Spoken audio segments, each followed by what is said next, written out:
I came out when I was 28 years old. It was probably one of the most challenging and difficult things I feel like I've ever been through.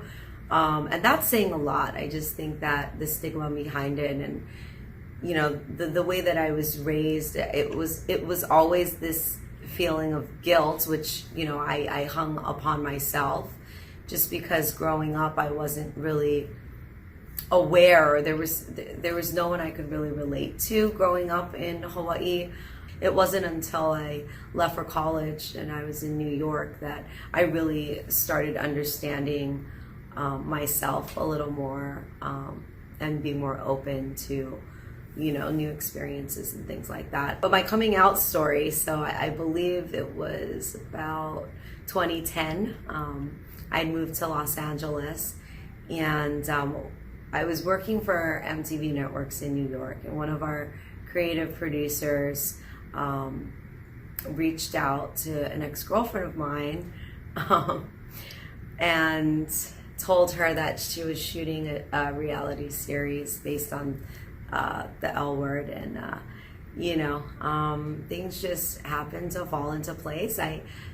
It was definitely not planned for me to come out in that way in any sense. I was actually very, very stressed out about it. I wasn't even out at work. The whole coming out process was very stressful for me. But in hindsight, it was on this television show, this reality show. So, at the end of the day, I had a lot of people reach out to me, especially Asian closeted lesbians, and I didn't realize that my coming out story would impact other people in the way that it did.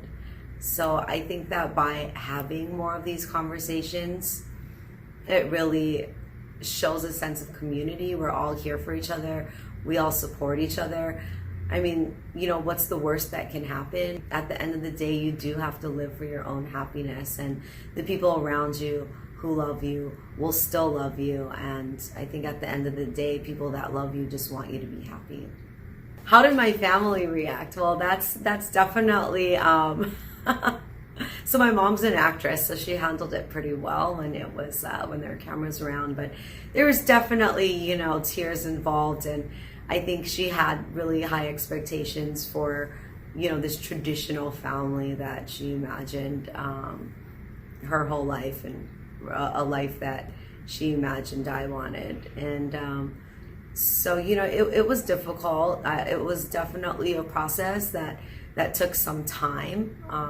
She told me that she loved me the entire time, and she was okay with it. But occasionally there were, snarky comments here and there. But I think at the end of the day, we've come to this point, 10, 11 years later, where she just ultimately wants, me to find love and happiness, which is great. The one thing I love, actually, I love many, many things about being a part of the LGBTQ community. But, I think that there's so many creative, loving, interesting, amazing people that are from all walks of life.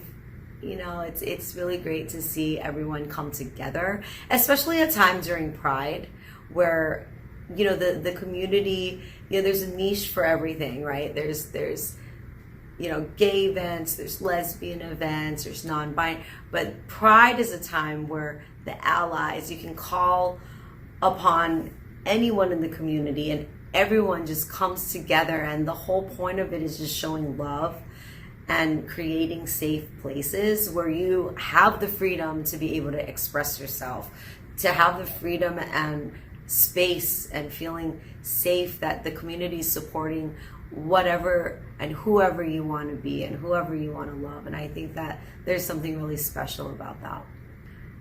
I think that everybody, what's so difficult, and I think what we share as a bond for all LGBTQ people is the sense of having to actually come out, I don't think that people realize, people don't realize how stressful that is unless you've been through that situation. And so I think that, something that I would probably tell my younger self is that, like, don't worry so much. It's these challenging moments that you go through that make you stronger at the end of the day, and time heals everything.